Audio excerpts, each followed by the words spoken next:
Very good evening to all of you all. It is almost an hour before 5 o'clock, so it's high time we said good evening. I'm very happy to be here, simply because, just the sheer fact that, I'm able to share whatever I could, gather and put together from my readings of the ancient documents. It gives me a lot of joy, and, it's a privilege to be talking to you all. Because, for a simple reason that you all are all ears, and that is what we always desire. Now, what we are talking about is, the ancient wisdom, and the flow of the discussion will be that at times there will be slides where, we'll go towards some professional takeaways. At times there might be slides where we'll go through some personal takeaways.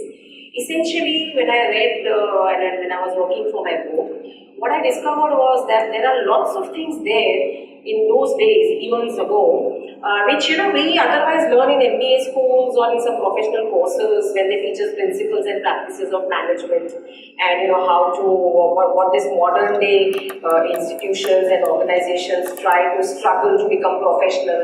Lot of those tools, techniques, practices, they were in vogue in those days, and it was part of the bloodstream and the way of behaving. It was not something like an artificial or a superimposed thing, and so it made good reading. So I put together about 33 slides. The flow will be like, we'll stay with the slides. At some point in time, I may have to do some reading, but it will move from a professional angle to a personal angle, back to a professional angle. That's the broad flow. So we begin with your permission. Thank you for being all ears for me. So this is, the ancient wisdom having professional and personal takeaways, and it's my privilege to present it to you. It's based on my book, which was recently published, my son, and it's also based on the Vishnu Puran, because that was the core book, the initial thing which hooked me, or I got hooked to it, and I took the book forward. So let's go to the first slide. The first thing that strikes you about ancient Indian wisdom is that there was no dearth of statement of purpose and goal. We think the Americans and the Europeans and the Brits or whatever, anything but Indian knows how to be professional. But here was a zamana or a certain time, and this is how old, when the earth had just cooled off, and when Shrishti, or when the universe had to get started. Statement and purpose of, the intent, that thing was at the start point of creation of the universe. So let's see the world's first statement of purpose and goal. What was it?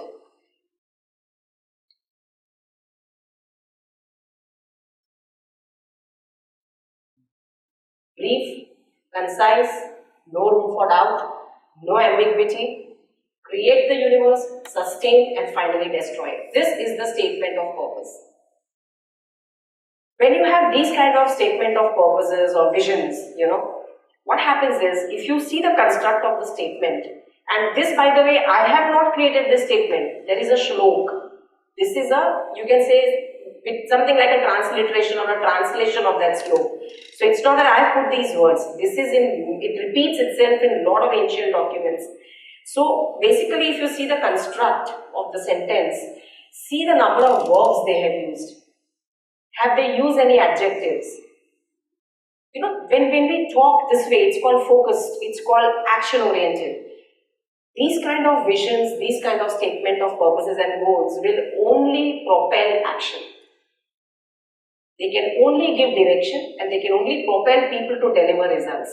So I think the first learning, and a very joyful one at that, which I had when I read these ancient books, was that we used to have a statement of purpose which was not frivolous but very, very action-packed. It drove us to perform. So if you recall from the previous line, first finally destroy it, create the universe, sustain, and finally destroy it. So when somebody uses the word finally, you forget about this ancient wisdom. Even today, finally itself connotes a border or a range of time, kind of a start and an end range in which we are talking about some time. So finally destroy it is inconclusive proof that an element of time is presupposed in the articulation of the statement of purpose and goal. We learn so much about management by objectives, project management. You do all these courses, they teach you that, how to do project planning, and then they teach you the start time, all the Gantt charts, they are filled with start time, end time, and parallel time. But basically, when somebody said, right at the start of the universe, that finally it has to be destroyed, time was presupposed, which means time was an operating factor. It was also a very important, crucial factor. It was a constraint factor. In management, they teach us that when we do planning, when we foresee, when we forecast, there are unknowns. So to manage the unknowns, you have to identify the constraints.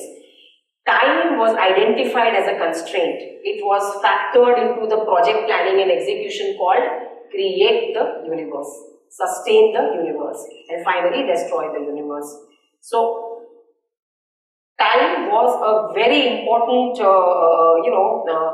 outcome of this whole exercise also. So it was recognized very early on that replication and delegation are two distinct tools. That is how you had avatars. Avatars were, replications, and they were deployed when, it was not possible, or it was not even permissible for anybody who was a doer or a performer or an executor to deviate from the vision or from the operating details. Replication or an avatar was used when the creator did not desire that, somebody uses a personal interpretation. Replication had room for micromanagement, but delegation did not. See, today we are taught, whenever an institution or an organization tries to, examine itself, or it tries to rebuild itself, or probably make itself more professional, one of the things in most of the culture studies that comes out, or the leadership studies that comes out, is the extent to which, a leader is control-centric or, believes in delegation. But here at the start itself is a philosophy which distinguishes between delegation and replication.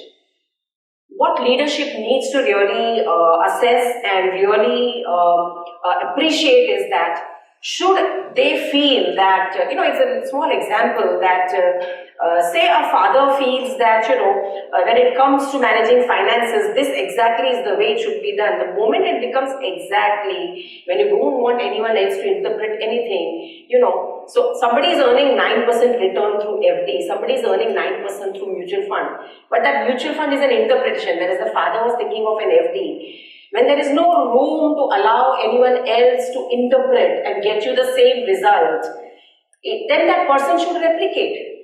Because then you don't want anyone else to apply the mind. But here is a wisdom which distinguished between replication and delegation. Therefore, Brahma and Shiva were replicated. Replication and delegation of responsibilities were utilized from the word go. So the moment the creator thought that I have to create the universe, I have to sustain it, and finally I will destroy it, with that vision statement, he or she, we do not know who is that power, replicated Brahma and Shiv. This is the Hindu philosophy, that Brahma and Shiv were replicated. We all know that Brahma was self-born. We also know that at a point in time why Shiv was created. So replication was also deployed, and delegation of responsibilities from the word go. The moment he woke up or she woke up to create, they have deployed these two tools. In the forthcoming charts, we will see how delegation was taking place. So, there is a point. Now, time, replication and delegation. We have seen that time was a constraint in typical managerial lingo, in project formulation, in running and getting results. Time was a constraint. Replication and delegation were two distinctive tools, but they are all intertwined. And at the foundation, in order to create, sustain and delegate the universe, these were at the foundation.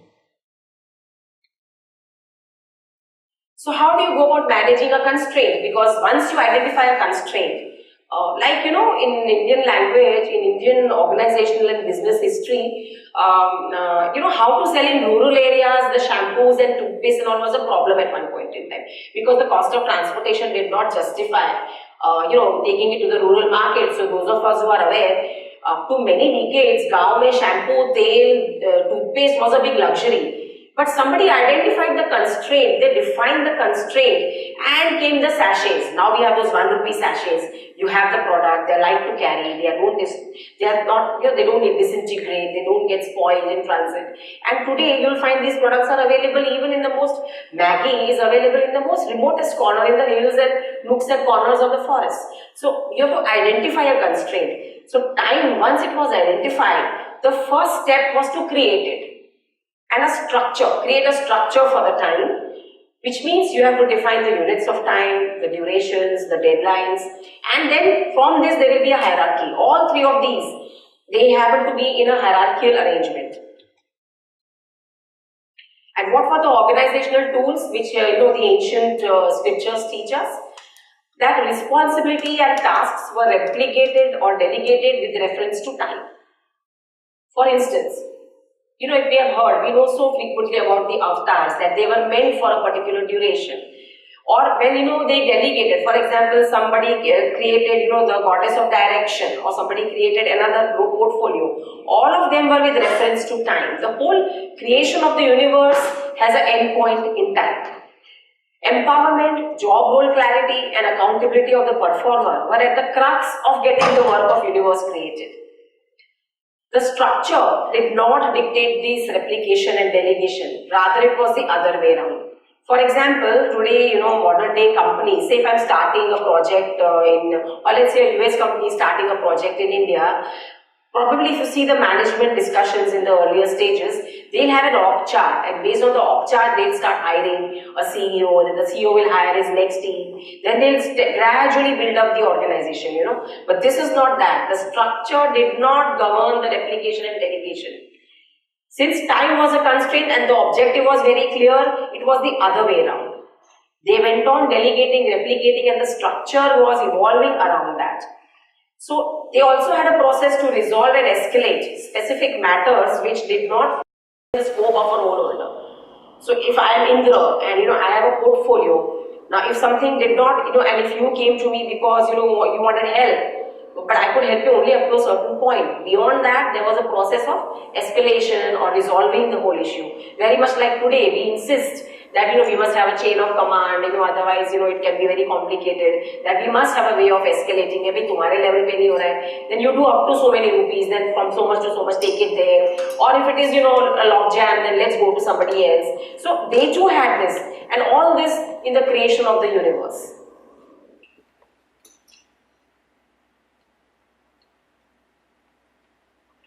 So, what is the concept of time? Now, I think we have 4-5 slides now which are explaining the concept of time. I thought it would be very interesting because India has given the world time. What did India give? We can get to see from this. And then these charts will link up again, as we move further now. So, you can see that there was a deadline in the creation of the universe. It was one Brahminic day. In this day is the hierarchy of time. In one day is hidden the hierarchy of time.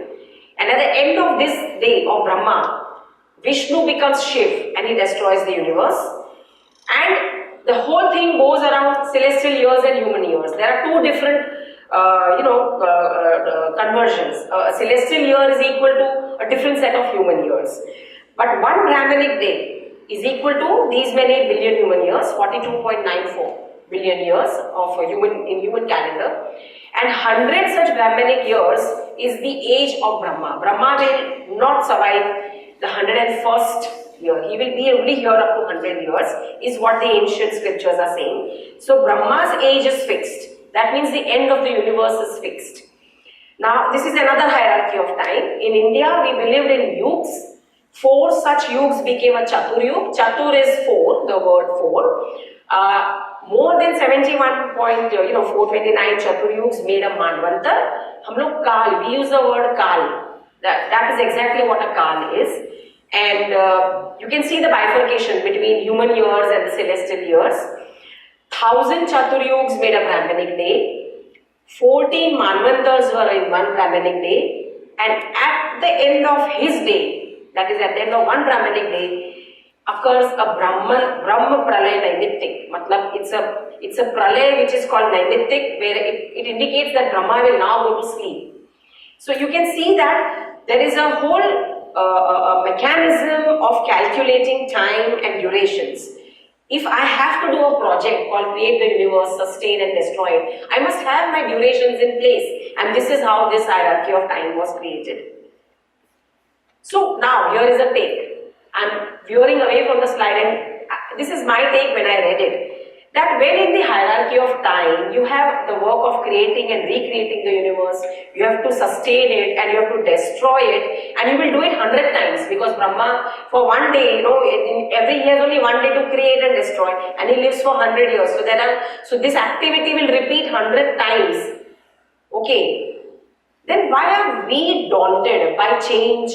Or why don't we embrace change very easily? That is the first question. When I was reading, it struck me. Because I have also worked in organizations, and one of the most common things that strikes you is, and I must say, especially when it comes to, the sales organization is very active and somewhat faster, but the rest of the organization, which pertains to operations or commercials or, all of the service and back office functions, in my corporate experience have seen there's a lot of resistance to change.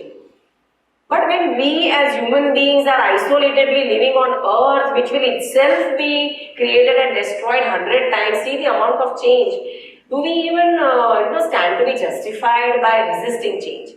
So I have this personal question for all of us to introspect on. The other thing, of course, is that when one Brahmanic day ends, there is a pralay. It is called the Brahm Pralay, and the other word for it is Naimittik, where he goes to sleep. So the question is that should we not be disciplined enough to get ourselves our minimum sleep quota?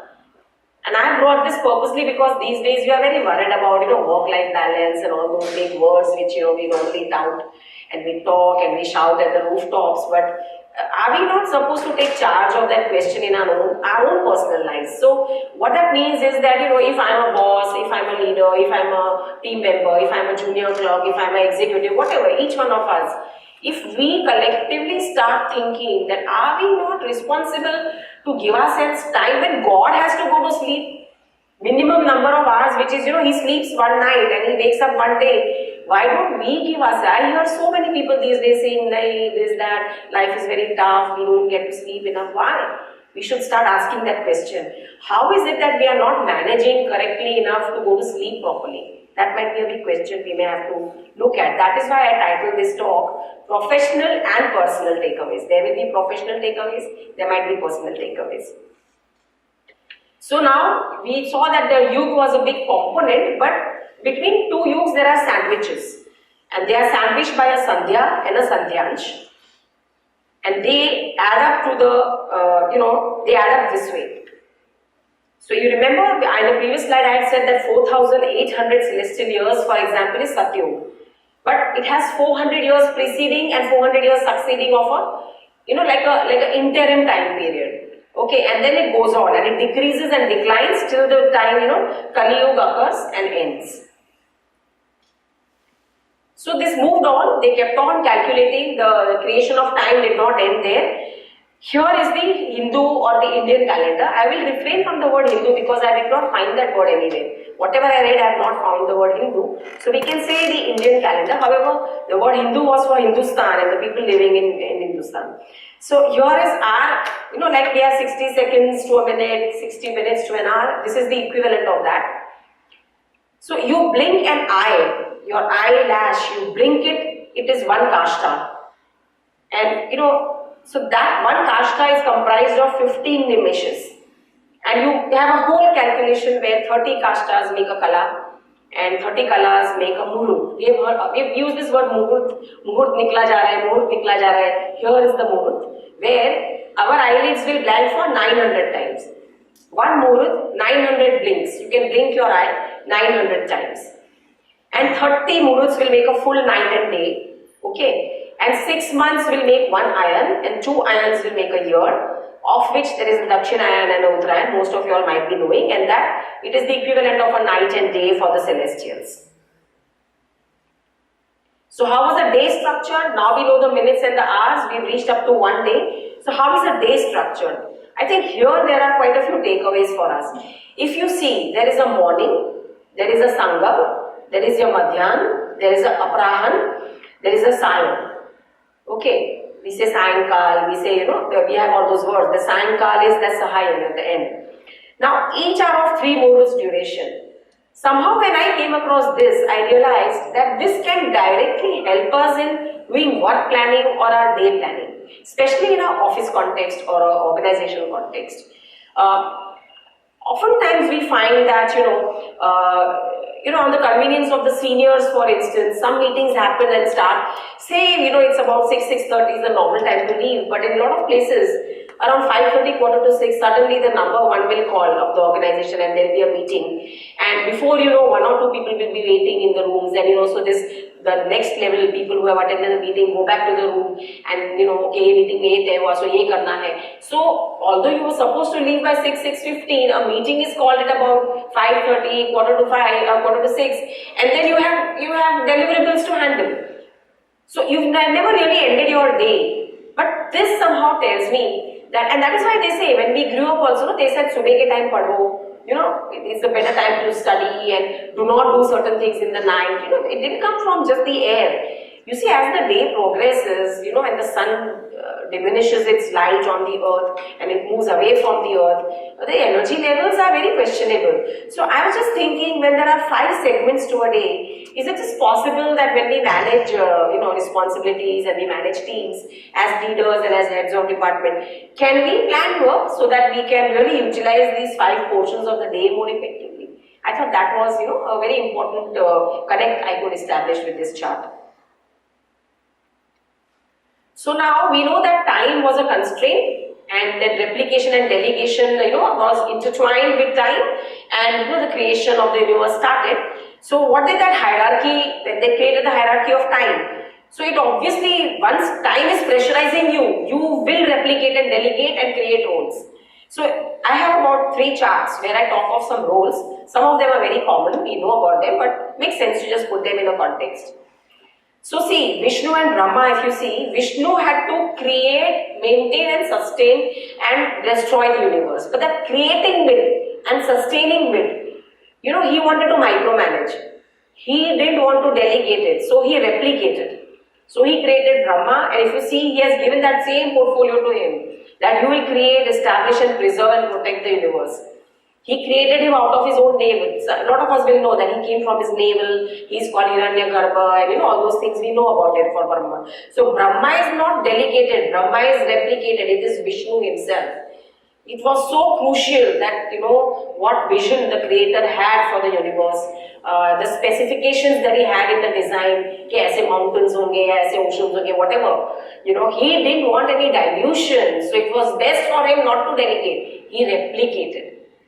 But he delegated. Like for example, Shiv, he did not delegate, he replicated it. Whenever it is time for destruction, Shiv has to be replicated. But the goddesses of various directions, there is a delegation happening. See, we talk of strategy and strategic management. It comes from nowhere. It comes from ancient wisdom. Could it be, Western knowledge or the Asian knowledge? But when you want to create something and when you want to design and plan, and you talk of things like create directions, it is a direct connotation of strategy. What does a strategy do to a corporate? It gives a sense of direction. And here we are, our ancient wisdom, after creating time, after replicating these people to get into the work of, going ahead with the project, they created directions and they appointed goddesses to look after various directions.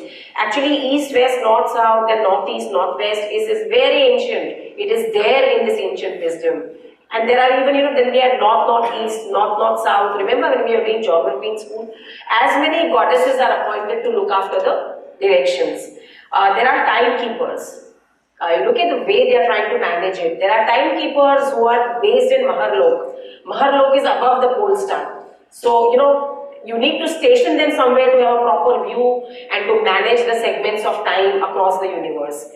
Further down, we'll see that in the time definition, I had told you about a Manvantar, that how there are 14 Manvantars in one day of Brahma. So every Manvantar, there is a Indra.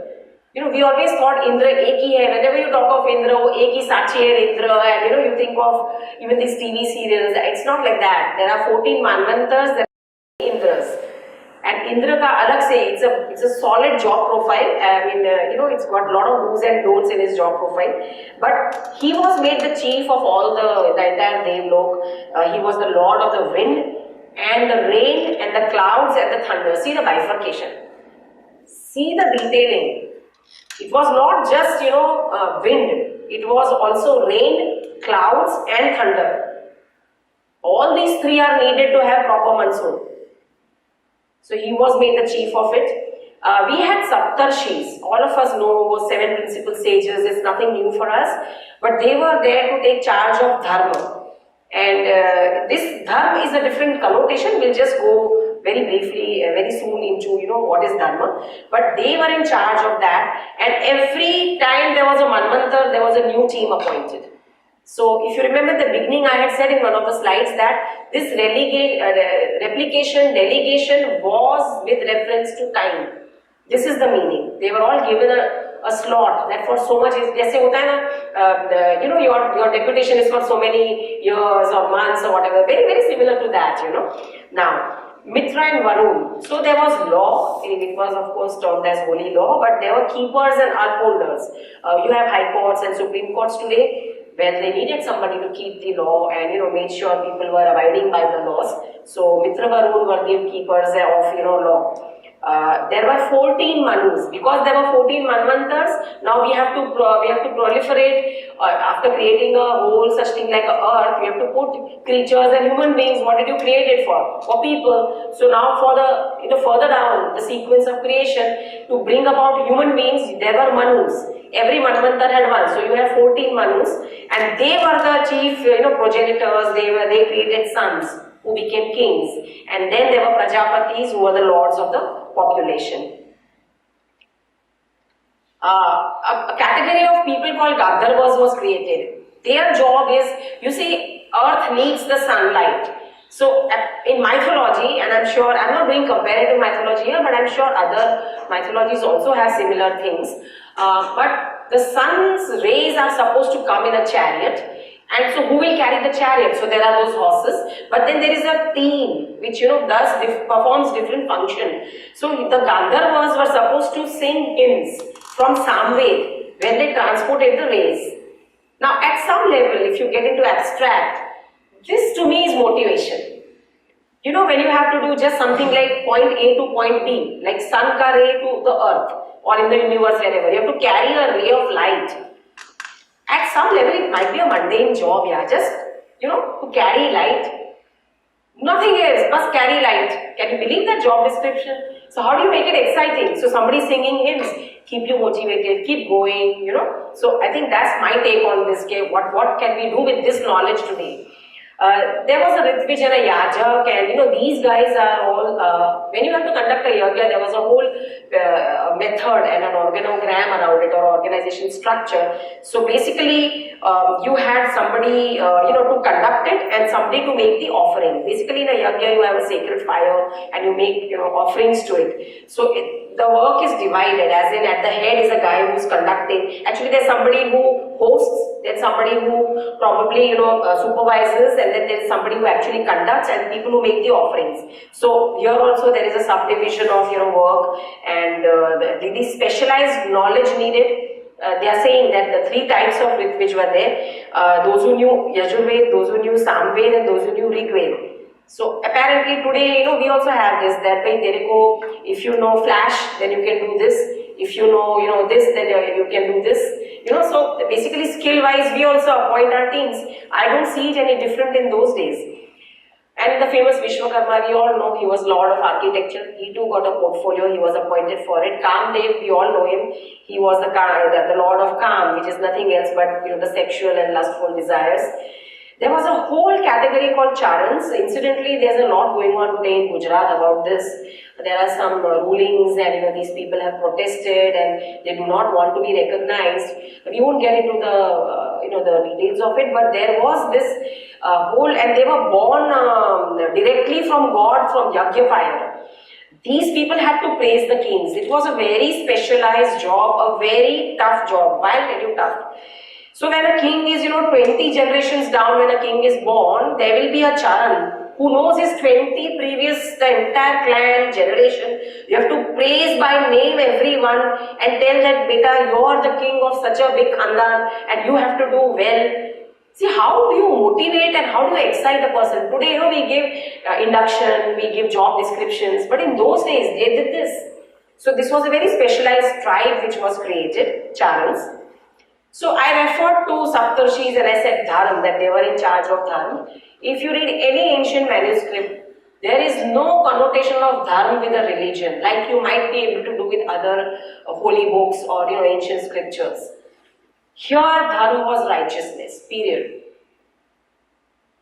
Righteousness, there were codes which was prescribed for your personal and social conduct. And there were individual and collective responsibilities which you religiously had to adhere and execute and or follow.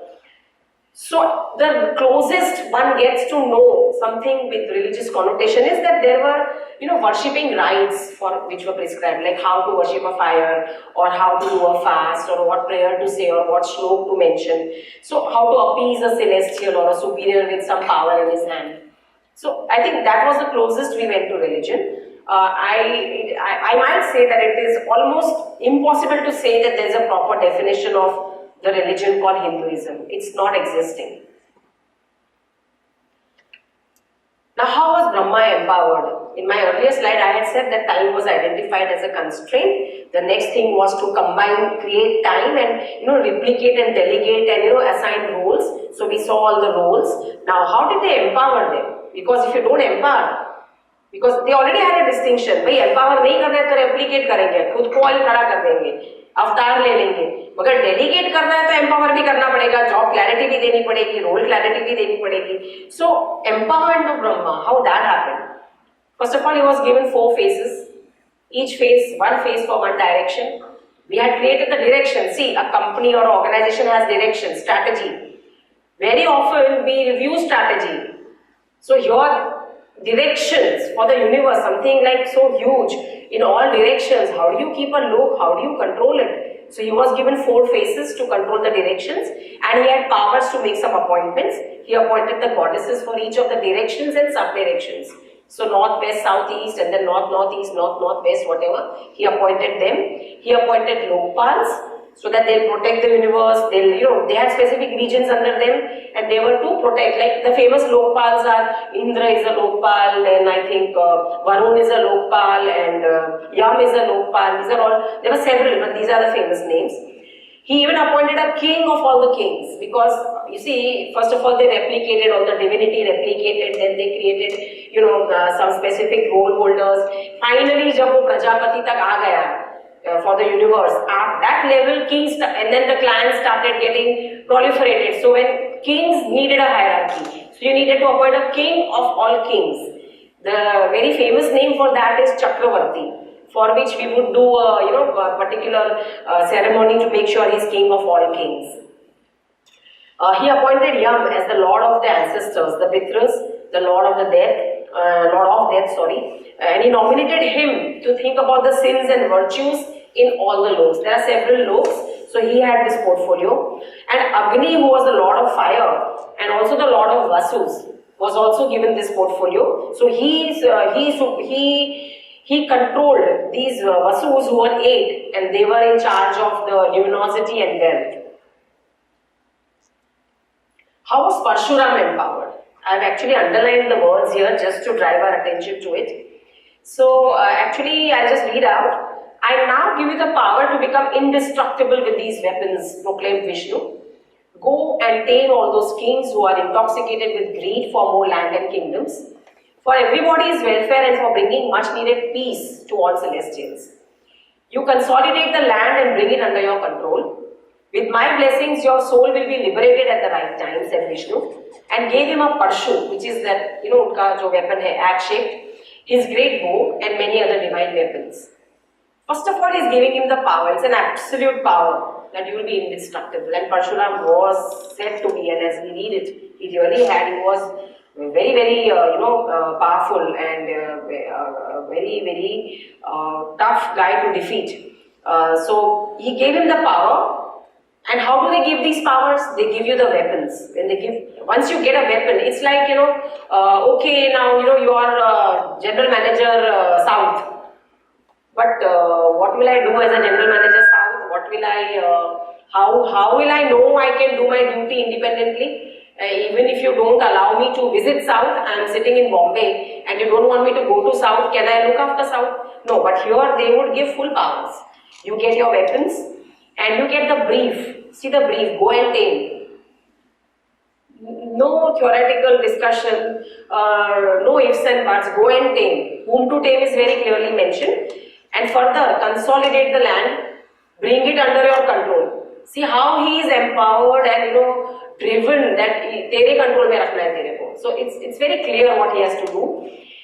And now he has an incentive. They also gave an incentive. Okay, I'll liberate your soul. See, in the Vedic society, now let's digress a little to Vedic norms of living. The whole thing was about, becoming finally detached from world and liberating your soul out of this physical body, and which I think is the essence even today of the Indian philosophy. But he gets this incentive. So you empower, this is exactly the mantra for empowering in modern day organizations also. Give the power, give it clearly, give whatever tools you need to give, and give the incentives.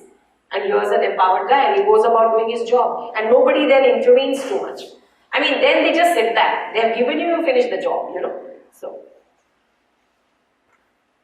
So I had also said that, when I mentioned that the way they manage this project called Create the Universe, Maintain and Sustain it, I said that they have a process to escalate and resolve. How do they go about escalating and resolving, their issues? So I have about 3 very interesting stories, very small paras which I will just read, and they are extracts from my book. But the key takeaway from that is that as we read it, that it's not necessary that the leader who is most apparent leader is the one who is fronting the issue. Say there's an issue, there's a logjam. It's not about, let's say it's a marketing issue, and so it's not about the general manager of that region to face it. It's a combination. How do they go about resolving? It's more about the stakeholders and what is at stake. So let's read a few paras. Let's be together on this little reading. I'll first read from that episode. We all know that Durvasa had cursed Indra and then he lost his glory. Correct? So this is from there. Beleaguered Indra and other devs were led by Agni and various sages like Brahaspati to meet Lord Brahma for help and protection. Brahma in turn took them to the northern coast of Kshisagar and venerated Lord Vishnu for his intervention. He was pleased with their humility and implorations and assured that they would regain all that was lost. So what is to be noted is that Indra was made the chief of heaven, his region was heaven. So heaven is his region, he is the chief. And it is his heaven which has lost the glory, because after that Durvasa's curse, unka heaven bilkul hi, it had become Viran, there was nothing left in his heaven. And that's how then they had to do the Amrit Manthan and restore his glory and all. So he's the head, he's the king of that kingdom, Tobi, for what he has lost. How do they go about? What is the delegation comprising? Indra goes to all the other devs and they are led by Agni. He is not leading the delegation. Agni is leading the delegation. Why? Because Agni is the lord of the 7 Vasus, who are the controllers of luminosity and wealth. What has Indra lost? Among the things he lost was his wealth and glory. And glory is connected with luminosity. So they put Agni in front.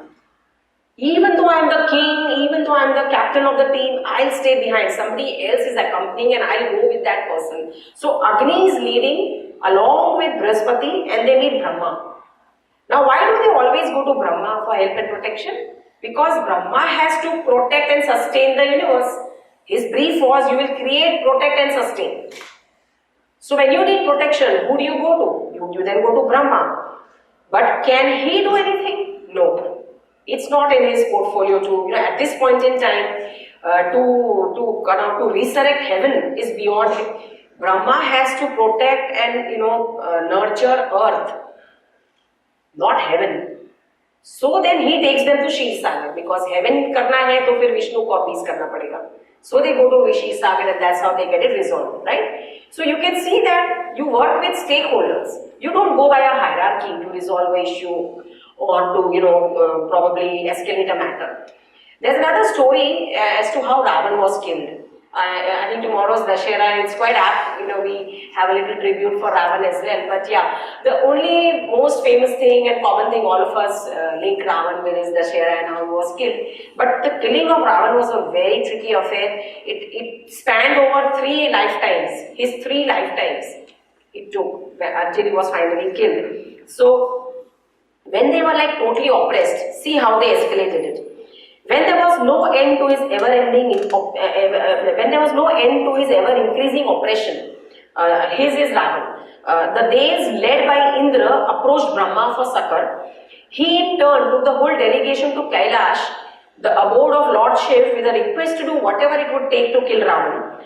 Shiv too joined the huge delegation, and they were all then at the abode of Lord Vishnu, who compassionately heard their plea. Now this again is very interesting. You see what happens is that you are oppressed, and the celestials were all a huge big united team, and here they are led by Indra. So they go together under Indra's leadership and they go to Brahma again. Now you see, Brahma ko Lord of the universe bana diya tha, so by that virtue earth and heaven and the other loks did come under him, and that is why they again and again go to Brahma. But Brahma again this time does not take them directly to Vishnu, he takes them to Shiv. Why? Because he knew that Ravan is very, very heavily blessed by Shiv. Ravan was a Shiv Bhakt of the highest order, and Shiv has been very benevolent towards Ravan. So how can you even, go directly to Vishnu without taking, Shiv into the whole consensus building process? So they go to Shiv first, and then, they move to Vishnu. So that's how they resolve, the killing of Ravan. That's the escalation process. Let's look at the Kalkeya Danavas. Now, Danavas was a category of creation, very specific category, and what they did and how it was escalated. So I'll just read from my book. The night raiders slowly but steadily stripped the world of its pride, glory and happiness. The harried days turned to Vishnu for succor and guidance in such a distressing time. Indra, who was their spokesperson, explained, Lord, the world is in grave danger. There are unknown evil forces that have selectively targeted all Brahmins and good people and have killed them one by one in the dark of night. If this goes on for some more time, then the whole earth will be devoid of human life. Please be kind enough to give us protection and find a way out. Now Vishnu utters, Kalkeya Danavas. They are the ones who have conspired to systematically exterminate humans at night time. It is going to be an uphill task to bring an end to them. They hide under the sea during the day and are out in the nights, driven by vendetta to bring mankind to an end. As long as they have a sea to hide into, no harm can come to them. You must think of ways of drying up the sea. The Lord advised, and by the time the celestials bowed to show respect, he was gone. The delegation thought it best to consult Brahma and briefed him about their meeting with Vishnu. He guided them to meet sage Agastya, and the delegation moved to his hermitage. See, in this particular episode, what happens is that there is a particular problem, and the problem had to be reconstructed. So here if you see here, for once, the days go directly to Vishnu. If you read the earlier paragraph, the days went directly to Vishnu. Now it happens in a lot of organizations I have seen where the number one entertains all and sundry, thereby diluting the chain of command. Like some junior could go to the head and say, I want this, and the head of the department does not even know, and something can happen. We see these common instances. So similar thing has happened here. The days have gone directly to Vishnu, the highest power. But what did he do? Now he can't disappoint them. So he spoke, and in what he spoke, he didn't exactly give the solution. He just gave a hint that unless you dry up the sea, kuch hone wala nahi hai. You have But then these guys, they have no idea. He's got what to do with this. You see, so a smart leader also makes sure that he does not, he does not dilute the sanctity of the structure of the organization. So that's what exactly he did. What happened as a result? They were forced to go back to Brahma. They didn't take Brahma with him, but they were forced to go back. Hey, samjhao, what to do? What does it mean? So Brahma understood. Then he said, no, go to Agastya. He's the guy who can help us. So this is the way they went about, managing issues and, resolving scenarios.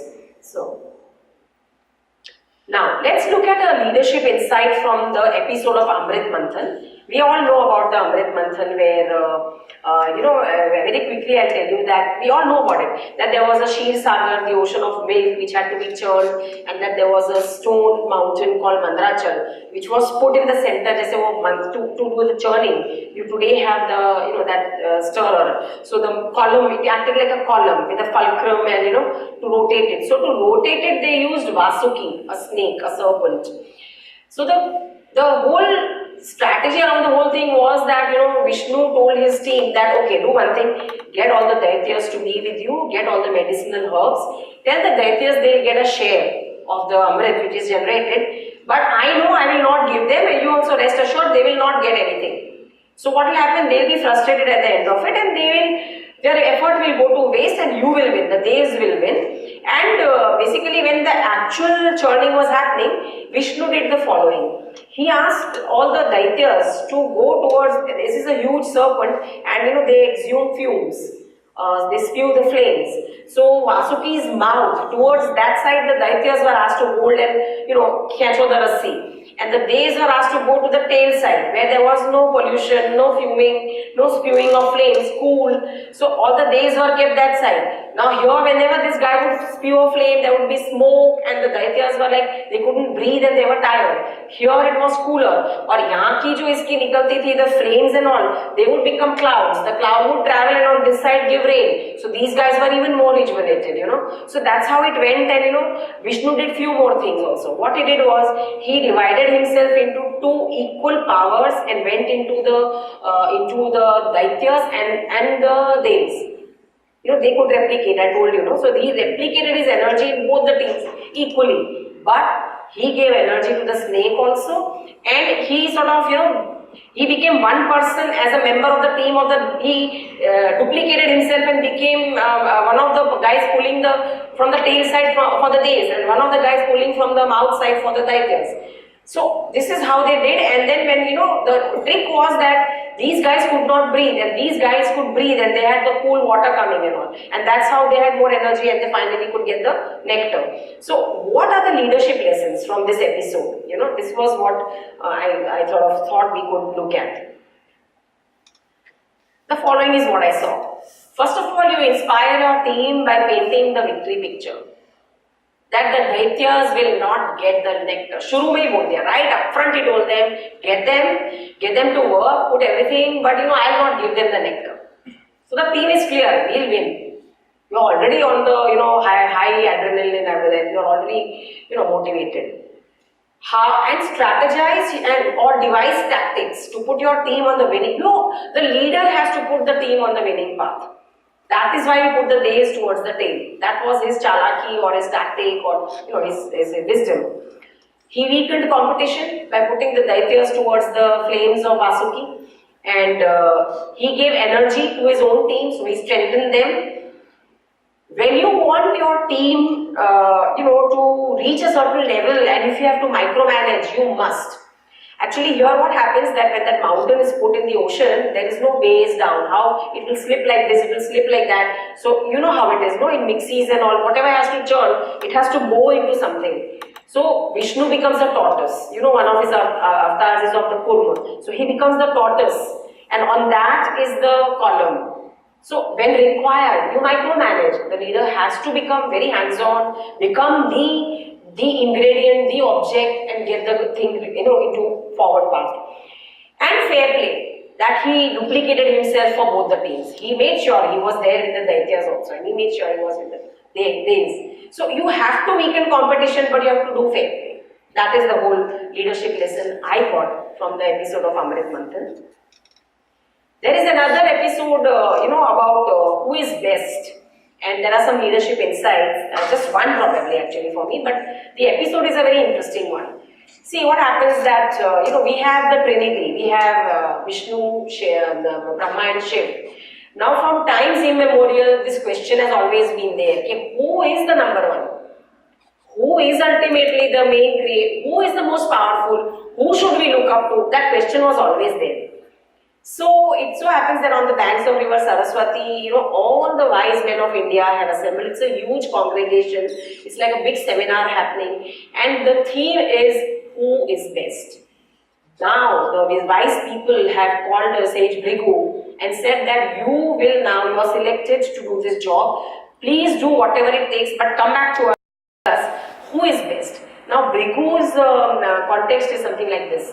Bhrigu is Brahma's mind-born son. In the initial stages, Brahma created from his mind, sons, so that maybe they will have a clan and they will proliferate. So Bhrigu is one of them. So in that way, Brahma is his dad. So he is a good, what they call is a good ambassador to be sent. Meanwhile, Lakshmi, is also related with him, and Lakshmi is Vishnu's wife. And as when it comes to Shiv was also mind created by Brahma, by Brahma. So Shiv is like, kind of a brother to him. So they said, Bhrigu went for reaching out to all this, let's send him. So he was selected and he goes. And what he does is when he enters Brahma's presence, he does not salute and eulogize him. And he observes that, Brahma is not happy when he is not saluted and he is not praised and he is not, given a proper respect. But in a very subtle way, we can see that he is not showing it, but he is unhappy. So he comes away from there. Then he goes to Shiv, where, Shiv is like so happy to see him. He rushes to him with open arms and welcome types, and but Bhrigu gives a cold shoulder. He says, the whole thing was that Shiv did not like warmth, but he is not interested.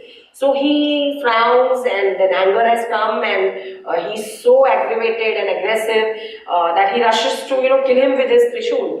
And Sati has to intervene and protect and say, no, don't do it. So he leaves Shiv. And then he goes to Vishnu, where Vishnu and Parvati are together in their very personal and private moments, and he just barges in. So they slip down from the bed, and Bhrigu kicks Vishnu on his chest.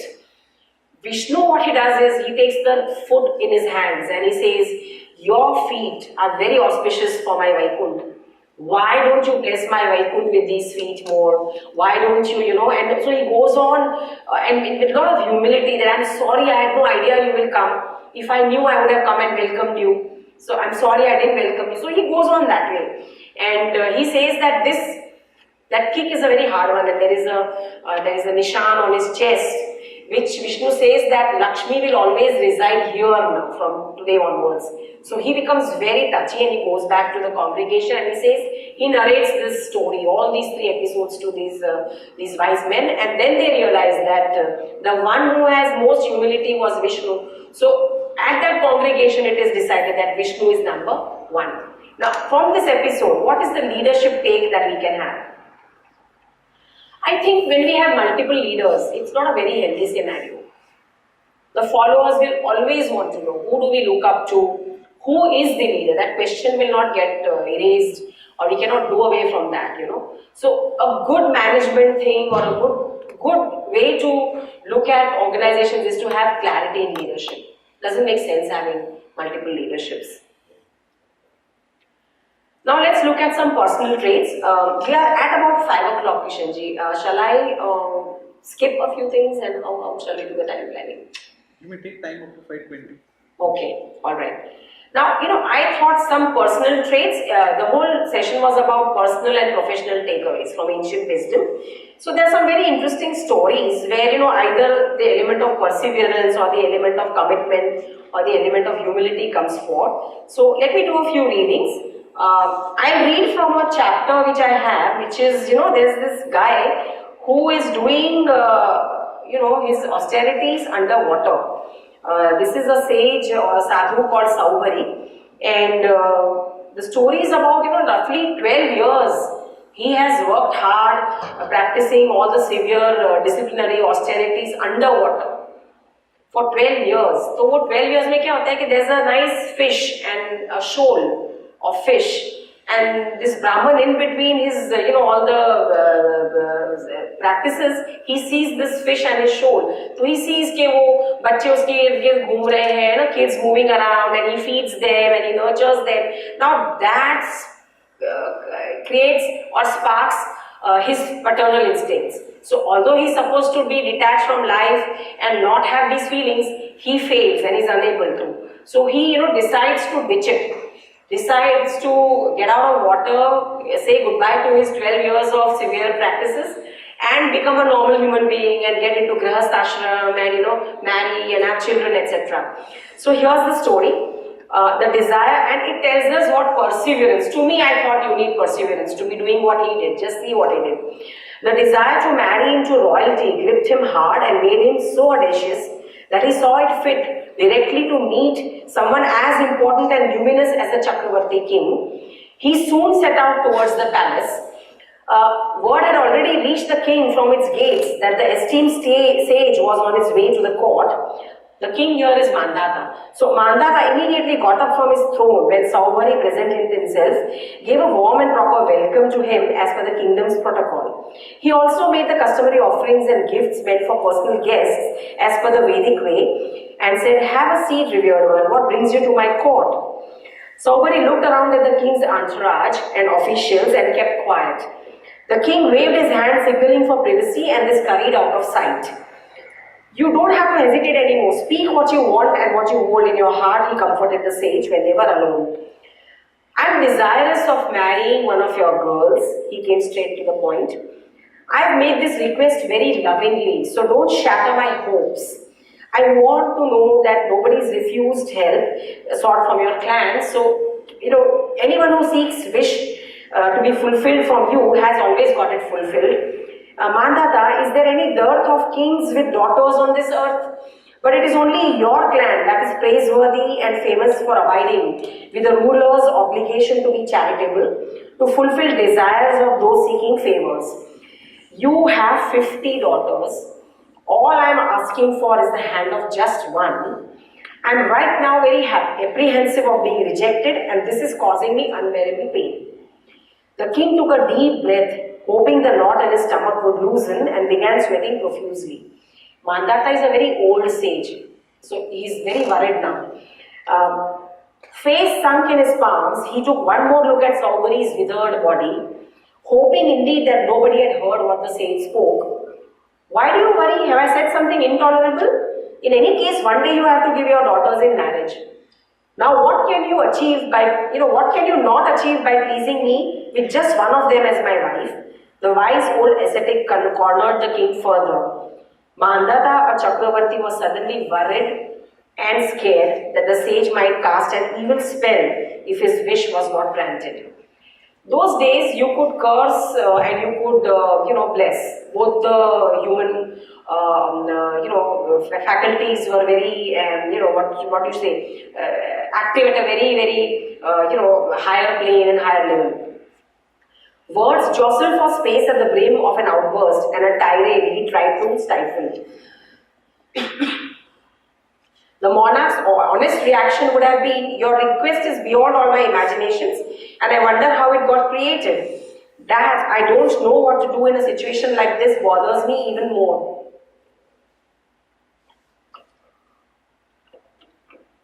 He walked a tightrope instead and cautiously replied, "Dear revered one, the custom in my family has been that we marry a daughter with a groom of her choice. She should select one from a reputed and conscientious family." So Saubhari, what he says that, this seems to be an ingenious excuse to do away with my request. The king must have actually thought that here is an old man who wouldn't even be the choice of elderly women. Then where is the question of my daughter selecting him? If this is so, then let me give him a befitting response. So he assessed the situation and broke the silence. "If such is the custom of your family, then I have a deep respect for it. Instruct the eunuch who handles the security of the ladies' enclosure to allow me to enter the inner sanctums. It is meaningless in my old age to waste efforts in front of those not involved in decision making. Let me meet your daughters directly. Only when I am selected by one of the girls shall I marry her." He doesn't give up. I thought this was a very strange and humorous scenario where, perseverance comes to the fore. He just doesn't give up. Whatever is a constraint, he builds around the constraint and he moves next, that okay, let me move on. Similarly, in Vrad and Vardha, this is a story where Vardha is 90,000 years old and Vrad is 9,000 years old. So, what happens is that she proposes to him that I want to marry you. He says, how can we do it? You are 90,000 years old, I'm 1,000 years old. Did I say 9,000? He's 1,000 years old. I mean, it's just not on. So she says, why not? So he says, because you are like a guru to me, you have so much wisdom, and Vrat's background is he has a very poor upbringing, so he cannot afford, so much education. So all that he knew was, some basic prayers and to chant the Gayatri mantra. He knew only 2 things. So he was not a full-blown Brahmin that way. But yes, he had done his Upnayan and all. With great difficulty, they had done his Upnayan or Upanayan. So Vrat says, you have so much more than me. We have no match. She says, why? I will just now get into a particular mode and I will make sure that Saraswati and Lakshmi give you whatever I have. So she gives everything that is missing for Vrat to Vrat. And here is a 1,000-year-old couple getting married. 1,000-year-old and 9,000-year-old, 90,000-year-old, couple getting married. So she does not give up. She fills in all the missing links. I thought that too is a very important element of perseverance. That when you see anything which is missing, not available, make it available. Now the commitment of Dadiji. I'll very quickly, without reading word to word. All of us know his story. His bones were used to make weapons, and they were celestial weapons, and the Vajra is one of them. What we really need to know is that, his commitment to the whole thing, how it came about.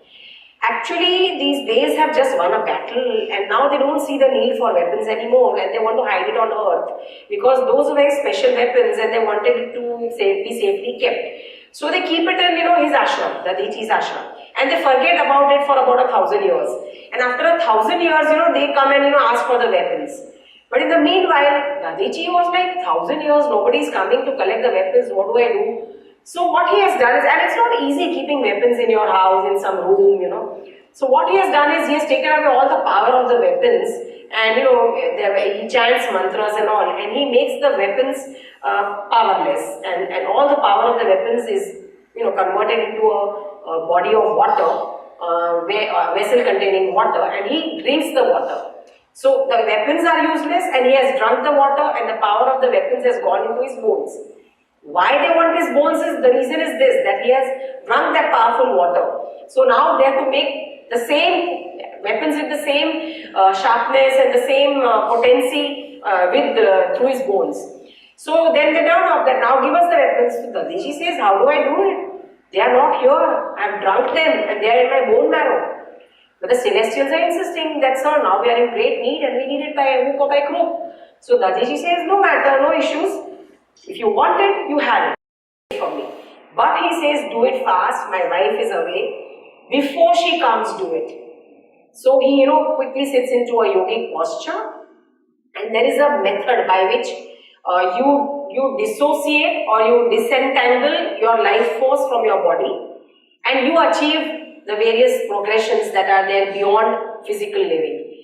So he has gone into that mode simply because he had to honor a commitment. Because by living, he cannot, how do I give my bones and I'm living? I need to not live in order to help you make weapons from my bones. And that's the level of commitment that Dadichi showed.